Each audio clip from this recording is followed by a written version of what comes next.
always jump at the end of the video. If you want to understand what we do and why we do it, stick with me here and let me explain it. First of all, a very important switch that in my opinion has happened in the meta is the fact that the 4-4-1-1 seems more versatile than the 4-2-3-1 wide.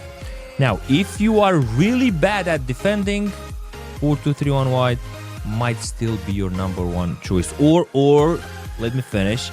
Or if you don't have a good squad, if you still have a 50k, 100k squad, the 4-2-3-1 wide might be best for you. Like, I have a road to glory, it's cheap. I still play a bit of 4-2-3-1 wide, even though I'm gonna plan to switch to 4-4-1-1. The secret for this 4-4-1-1 is big, strong CMs. Tonali, I think, is one of my favorite, absolute without a discussion, CDMs in the game. A combination here, this one here is absolutely lovely. But I feel the issue with this enforcer is that at times I feel like it affects also defending. Even though only Bruiser should do that. I feel like Tonali is a powerhouse at defending. He's 181 and he feels stronger, bigger, more powerful on the pitch. Maybe because of the combo strength, aggression, 84. So the two CMs need to be good at defending. Stevie G, for example, not the best there. I'd go maybe player like Kamavinga, suits better that CM position. Also, your cam needs to have technical. You need, for the one cam formation, you need technical, because you will need to exploit the gap created between the opponent's CM, CDMs and center backs and go with technical there. It's very important. That being said, let's jump into the tactics. Something pretty standard for the build-up playstyle. Here, you can go short passing, you can go counter. Counter is super fast, short passing takes a bit more time, a bit more possession. I like balanced combination between the two. Now, defensive approach. 50-25, no thank you. 70 is the perfect combo of pressure and in the same time still feeling a bit safe in defense. Now, if somehow the opponent is destroying you through balls between the right back and the center back, go 50. Or do something I'm going to show you here. So, we were talking about the through balls between the center back and the right back. Normally, I leave the fullbacks unbalanced. But if somehow you're having problems with the through balls here, just change this. By the way, don't mind the role, the position, or on my right back. It's just I've been playing some Ultimate Gauntlet. That's why he's there. Otherwise, I wouldn't use him there. So I use Focus Defend. When you use Focus Defend, it closes down the gaps here, man. Nice and easy. Harder for the opponent to put that ball in there. But otherwise, if you're okay, just play balance. The same here. For the center backs and goalkeeper, these are, in my opinion, at this moment, standard, don't change. You can play with the goalkeeper and have focus balanced, but for the center backs, it is defender. It is deadly for your squad if you go focus balanced or stopper or wide back. Wide back is for the other back, or ball playing defender. No, defender with focus on defend. That is it. For the right center back and for the left center back. We've spoken about the left back, right back, center backs, and goalkeeper. Now, in terms of central midfielders, you're gonna have to play them combination of holding or deep lying playmaker. You know, so hello. Okay, back to this. Unfortunately, I don't know, servers went down. You can play a combination of deep lying playmaker and holding.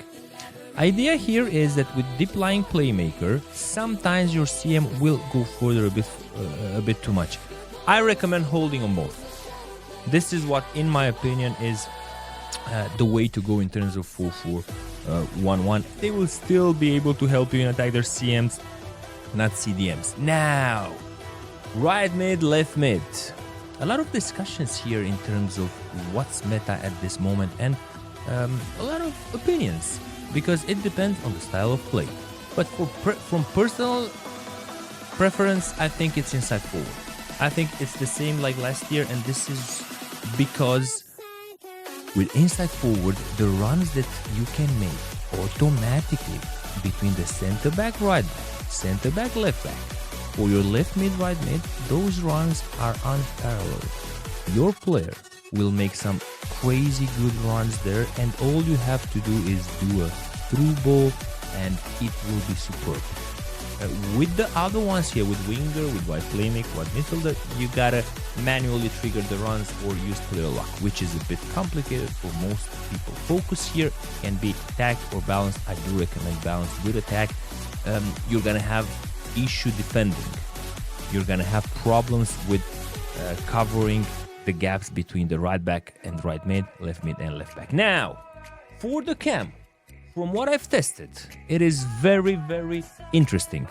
I've used both playmaker and also the shadow striker. The thing is, if somehow you've got a player in the cam position that has a plus or plus plus at shadow striker, it is crazy good.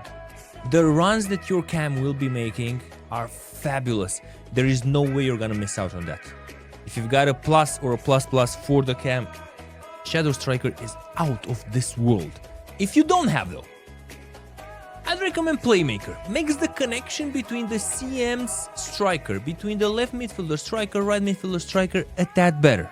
So you got a plus at shadow striker, go with that. Else go playmaker. So fellas, on the screen right now, you're gonna have the code. You are going to have the code. Sorry for that. My mistake. The code for this 4411, which is in not only in my opinion, but also in the opinion of other pros, at this moment probably the most meta formation, because it also offers you the opportunity to press a bit further. Opponents that have one striker and the cam will have problems because their striker will be between the two center backs and the CMs. The cam will also be squeezed in there and pressured almost all the time. It offers all the perks of the 4-2-3-1 wide, with maybe no cons. If you've got two CMs, but it's very important here, please listen to me. You need two central midfielders like Tonali, who else? Like Kamavinga, like Umeka. Players that are big, that are strong, that are able to cover the ground and also to intercept more. So take that into consideration. Doesn't work if your center midfielders don't have good defending. This chat is the 4411. Let me know in the comment section below what do you think about it and which formation should we do next in this series. Have an absolutely fabulous day, everyone. And tomorrow I'm gonna see you on the road to glory with a crazy video. We packed our first icon. I can't wait.